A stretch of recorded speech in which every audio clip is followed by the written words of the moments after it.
बिस्मिल्लाहिर्रहमानिर्रहीम, अस्सलाम वालेकुम। हाल ही में इमरान खान साहब के वकील उज़ैर भंडारी ने सुप्रीम कोर्ट में एक दरख्वास्त दी जो कि वजाहत के हवाले से थी कि इलेक्शन कमीशन को पाबंद किया जाए कि जिस तरह से स्पीकर कौमी असम्बली ने और स्पीकर पंजाब असम्बली ने उनको ख़त लिख दिए हैं कि मखसूस नशस्तें दोबारा से हमें दे दी जाएँ, नून लीगियों को पीपल्स पार्टी में ये तकसीम कर दी जाएँ और इलेक्शन कमिश्नर पहले ही तैयार बैठे हैं सब काम करने के लिए, तो इससे उनको रोका जाए। अब जब तफसीली फैसला आ गया है तो तसल्ली हो गई है इलेक्शन कमीशन की भी और हुकूमत की भी, क्योंकि इसमें अब तफसील से सबकी तसल्ली करवा दी गई है कि मखसूस नशिस्तें तहरीक इंसाफ़ी का हक बनता है और उनको दी जाएँ। अब पहली वजाहत के बाद अब मज़ीद वजाहत इस तफसीली फ़ैसले में आ गई है, मज़ीद ज़रूरत नहीं। अब फरार के रास्ते बंद हो गए हैं, अब आएँ बाएँ शाएँ नहीं कर सकते। जिस तरह कहा जा रहा था इलेक्शन कमीशन मज़ीद शायद दरख्वास्त लेकर आए, मज़ीद वजाहत के लिए लेकर आए, तो उसकी ज़रूरत नहीं है। फिर तहरीक इंसाफ पहले ले जा चुकी है ये दरख्वास्त कि जी इनको रोका जाए।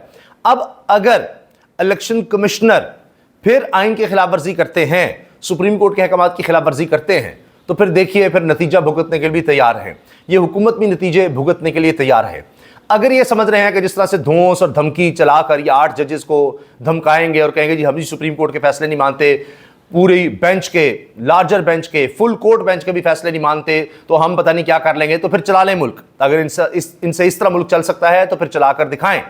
अगर ये समझते हैं कि सिर्फ ये मुल्क इनको अमेरिका की हिमायत से ही चलाने का शौक़ है और इस तरह चला लेंगे, तो वो भी शौक़ पूरा कर लें। क्योंकि अभी खबर आई कि नवाज शरीफ साहब ने मुलाकात की है अमेरिकी सफ़ीर डोनाल्ड ब्लूम से और रिहाइश गाह पर, और हमेशा जब भी नवाज शरीफ साहब मिलते हैं उनसे, कभी किसी पाकिस्तानी से मिलकर इतने खुश नहीं नजर आए होंगे जितना अमेरिका के सफ़ीर से मिलते हैं, क्योंकि इनको अंदाज़ा है कि काम ही वहीं से शुरू हुआ था। हमने तो उन्हीं के कहने पर, उनको आका कहते हैं बाकायदा कि जी उनके तो वेंटिलेटर लगे हुए हैं, हमें इन्होंने वो कैसे कह दिया, ये किस तरह से कह दिया, एब्सोल्युटली नॉट कह दिया, ये क्यों कह दिया, ये शरीफ ख़ानदान कहता रहा है कि उनको कह दिया जिनकी वजह से जनाब यहाँ पर हुकूमतें बनती हैं, टूटती हैं, बिगड़ती हैं, ये सब कुछ होता है। लेकिन पाकिस्तानी कौम ने दिखा दिया कि उसमें कितनी जुर्रत है, कितनी गैरत है, क्योंकि वहाँ पर अमेरिका में मुकीम पाकिस्तानियों ने पहली दफ़ा, अमेरिका की तारीख में पहली दफ़ा, पाकिस्तान की तारीख में पहली दफ़ा ये कारनामा करके दिखाया कि उनको भी मजबूर किया, ख़त लिख लिख कर कि उनके भी ऐवान में, वहाँ की पार्लियामेंट में करारदाद आए कि ये इलेक्शन जो हैं ये सारे जाली थे, झूठ थे, और वहाँ पर डोनाल्ड लू को आना पड़े। डोनाल्ड लू जो पता नहीं दूसरे तीसरे दर्जे का, कोई चौथे दर्जे का वहाँ पर है, फॉरेन ऑफिस में लगा हुआ बंदा, जिसने कहा कि जी इसके कॉन्सिक्वेंसेस होंगे, इमरान खान को हटाना पड़ेगा, और अगर ना हटाया तो फिर आपको तो नताइज भुगतने होंगे, और अगर हटा दिया तो फिर आपके सारे गुनाह माफ़ हो जाएंगे। और ये हकीकत है, क्योंकि शहबाज शरीफ ने दोबारा इजलास बुलाया था नेशनल सिक्योरिटी कमेटी का, उसमें फिर यह साबित हुआ कि हाँ ये सारी धमकी आई थी, और फिर उन्होंने उस धमकी पर अमल भी किया। आप देखिए सारा कुछ किया, और इमरान खान कहते रहे कि जनरल कमर जावेद बाजवा जो है वो ये सारे साजिश बनाता रहा कि जी ये तो इमरान खान तो आपके खिलाफ है, इसको आप निकालें। और जहाँ से वो किस्सा शुरू हुआ था वो भी चीज़ें आहिस्ता आहिस्ता सामने आ रही हैं कि ये तो DGSI की तैनाती पर तो था ही, लेकिन उससे पहले ये सारा काम शुरू हो चुका था कि हामिद मीर साहब जो बातें कर रहे हैं कि जी किस तरह से, अभी उन्होंने वीडियो में बताया है एक प्रोग्राम में कि भारतीय वज़ीर-ए-आज़म नरेंद्र मोदी को जनरल कमर जावेद बाजवा पाकिस्तान बुलाना चाहते थे, और शाह कुरैशी ने कहा कि हमें तो पता ही नहीं इस बात का, तो इमरान खान को जाकर उन्होंने बता दिया, उन्होंने कहा जी हम तो उसको वेलकम नहीं करेंगे। तो ये किस्सा वहाँ से शुरू हो गया था। अब ये कि जी फ़लाँ इसराइल की लॉबी है, ये एक और कहानी है। खैर, अब देखिए ये जो अमरीकी सफ़ीर से मुलाकात हुई है, इसको अलविदाई मुलाकात कहा जा सकता है। उसकी वजह यह है कि अब सबको नज़र आ रहा है, तमाम प्रेडिक्शंस नज़र आ रही हैं, और तमाम जितने भी पोल्स अमेरिका में हो रहे हैं वहाँ इतनी आसानी से नहीं हो सकता, जो जहाँ 2024 फरवरी में झुरलू फिरा है इलेक्शंस में, वहाँ इतना आसान नहीं है।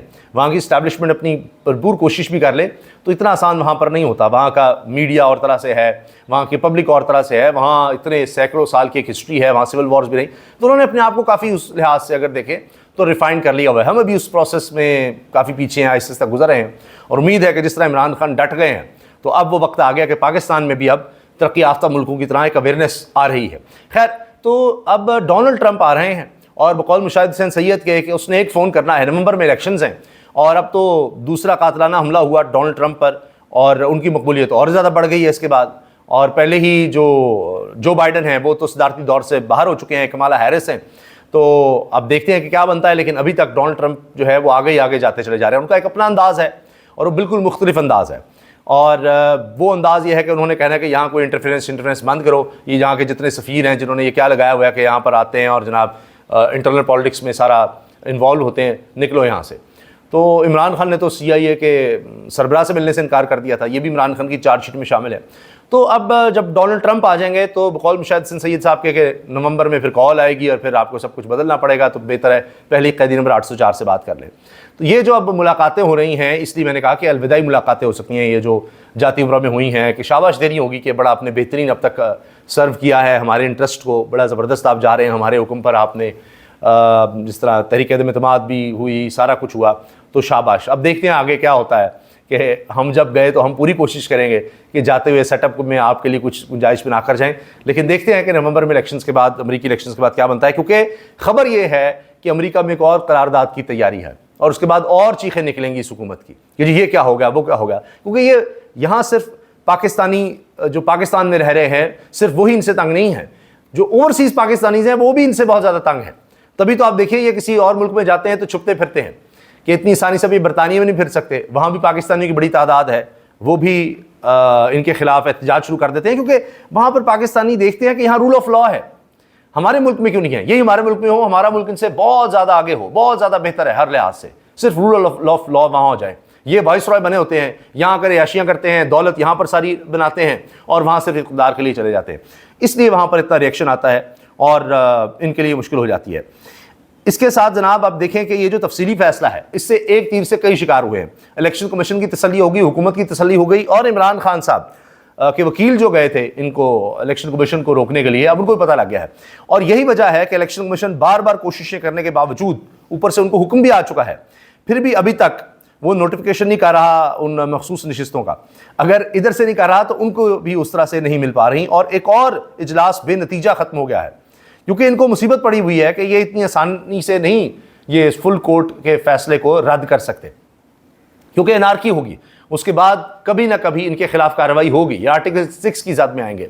और अंदर की खबर ये है कि कुछ लोग ये कह रहे हैं कि ये तो जो तफसीली फैसला है इसमें बहुत कुछ कहा जा सकता था, इसमें नर्म अल्फाज का इस्तेमाल है, बड़े तहम्मुल से जजेस ने आइन और कानून की बात की है, जबकि उन पर जो हमले हो रहे हैं, जो कुछ उनके बारे में कहा जा रहा है, जो कुछ काजी फाइजा कर रहे हैं और जो कुछ इलेक्शन कमीशन या हुकूमत कर रहे हैं, तो बड़ा सख्त रद्द में लाना चाहिए था। तो अंदर की खबर ये है कि लगता है कि वो चीज़ें उन्होंने संभाल के रखी हैं, अभी तौहीन अदालत की कार्रवाई भी उनको पता है कि करनी पड़ सकती है, तो उसमें बहुत सी चीज़ें फिर आगे आएंगी। उसके बाद इलेक्शन कमिश्नर की भी तसल्ली होगी, स्पीकर एजाज सादिक की भी तसल्ली होगी, इस हुकूमत की भी तसल्ली होगी इंशाअल्लाह। तहरीक इंसाफ को मखसूस नशिस्तें देने से मुतालिक इलेक्शन कमीशन का इजलास 5वें रोज़ भी बेनतीजा ख़त्म हो गया। Chief election commissioner Sikandar Sultan Raja की ज़ेर सदारत इजलास हुआ, जिसमें इलेक्शन कमीशन के मेंबरान, हुकाम और कानूनी टीम शरीक हुई। आज भी सुप्रीम कोर्ट के फैसले पर अमल दरामद का फैसला ना हो सका। इलेक्शन कमीशन की जानिब से मुशावरती इजलास कल दोबारा तलब कर लिया गया है। इलेक्शन कमीशन ने सुप्रीम कोर्ट के तफसीली फैसले का भी जायज़ा लेने का फैसला किया है, जबकि कानूनी टीम को तफसीली फैसला हासिल करके तफसीली ब्रीफिंग की तैयारी की हिदायत कर दी गई है।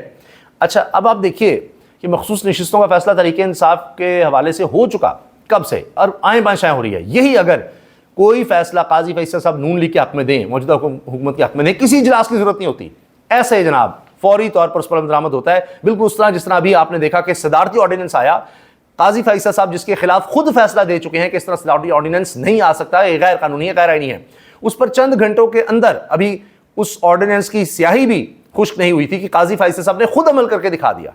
तो ये चीज़ें हो रही हैं कि यहाँ पर एक और तरह से मुल्क को चलाने की कोशिश हो रही है और उस तरह चलाया जा रहा है। ये मुल्क इस तरह चल नहीं सकता। अगर इसको चलना कहते हैं जिस तरह ये चलाने की कोशिश हो रही है, तो फिर तो सबके सामने है। तहरीक इंसाफ की तरफ से एक बड़ा सरप्राइज़ तैयार है और उसमें कहा जा रहा है कि अबू ज़र सलमान न्याजी बड़े ज़बरदस्त नौजवान वकील हैं, उनके उस्ताद सलमान राजा वो भी इसमें हैं, और फैसल चौधरी जो कि फवाद चौधरी के भाई हैं वो भी वकील, ये 3 वकील मिलकर एक बहुत बड़ा सरप्राइज़ लेकर आ रहे हैं। तो बस जनाब सीट बेल्ट बांध लीजिए, सबकी हुकूमत में बैठे लोगों की चीखें निकलेंगी इस सरप्राइज़ के साथ, वो आप देखिएगा। और इसमें जनाब सुप्रीम कोर्ट की इस जजमेंट को पार्लियामेंट किसी कानून से नहीं बदल सकती। इसे अगर कोई बदलना चाहे तो इसके लिए आईनी तरमीम करना पड़ेगी। जो तशरीह सुप्रीम कोर्ट ने कर दी है वही चलेगी। जहांगीर जदून यही PDM के दौर में एडवोकेट जनरल इस्लामाबाद रहे हैं और वो ये बात कर रहे हैं। अब इससे भी चीज़ें कितनी क्लियर हो जाती हैं। इलेक्शन कमिश्नर का बैरिस्टर गौहर को चेयरमैन पीटीआई ना मानना भी समझ से बालातर है। इंट्रा पार्टी इलेक्शन ना होने पर सिर्फ इंतखाबी निशान लिया जा सकता है, पूरी सियासी जमात को खत्म नहीं किया जा सकता। सुप्रीम कोर्ट ने फैसले में यह भी बता दिया है, तफसीली फैसले में, कि जी ओ जी अभी तो पता नहीं इनका स्ट्रक्चर क्या है, फलां क्या है, अभी बताते हैं सारा कुछ। अब तफसीली फैसले में बता रहे हैं जजेस। 11 जजेस के सुप्रीम कोर्ट के फैसले में सबसे ज़्यादा धचका इलेक्शन कमीशन ऑफ पाकिस्तान को लगा है। सुप्रीम कोर्ट ने इनके इस्तीफे तक की, यानी जिस तरह से फैसला आया, तफसील फैसला, इसके बाद कहा है जी इनके तो इस्तीफे आने चाहिए, यहां तक बात हो रही है। देखना है जजेस के इस फैसले पर अमल दरामद जजेस करवा सकेंगे या नहीं, ये फवाद चौधरी कह रहे हैं। और अगर अब ये फैसले पर अमल दरामद नहीं होता तो फिर तो मुल्क में नारकी और केओस है। और कभी भी आप ये जहन में रखें, कभी भी सवाल ही पैदा नहीं होता कि हुकूमत उससे फ़ायदे में रहेगी। ये नहीं होता कि अगर ये समझते हैं सारे मुल्क को इस तरह नारकी के हवाले करके और ये आइन और कानून और इदारों को आग लगाकर, उसको आग में झोंक कर ये बड़ी याशी कर लेंगे, बड़े मज़े में रहेंगे, ऐसा होता नहीं है। वरना शेख हसीना वाजिद जो है वो बड़े मज़े कर रही होती। अभी अब अपने मुल्क नहीं वो जा सकती और भारत को मुसीबत पड़ी हुई है, उसका क्या करें। तो इनको तो ये तो भारत भी जाने जोगे नहीं है, इनको बरतानिया में जाएंगे, वहाँ भी चैन नहीं आएगा, वहाँ भी पाकिस्तानी मौजूद हैं, तो वो तो चलेगी भारत, ये भारत नहीं जा सकेंगे। इसके साथ जनाब एक और बड़ी खबर, इमरान खान ने मियाँ वाली का जलसा मनसूख करके हिदायत दे दी हैं कि अगला जलसा रावलपिंडी में होगा। चलें बरह रास्त डायरेक्ट रावलपिंडी, वो मियाँ वाली वाला जलसा बीच में से निकाल दिया। उन्होंने कहा जी अब सिर्फ रावलपिंडी में जलसा होगा, आगे उसके बाद बाकी चीज़ देखी जाएगी। जिन हालात में लाहौर का जलसा हुआ, कारकुनों को सलाम पेश करता हूँ, शाह महमूद कुरैशी।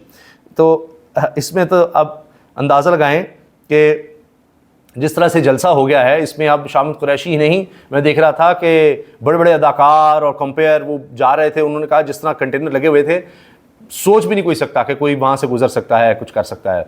तो फिर भी लाहौर वालों ने जलसा करके दिखा दिया, तहरीक इंसाफ के कारकुनों ने जलसा करके दिखा दिया, बहुत बड़ी बात है।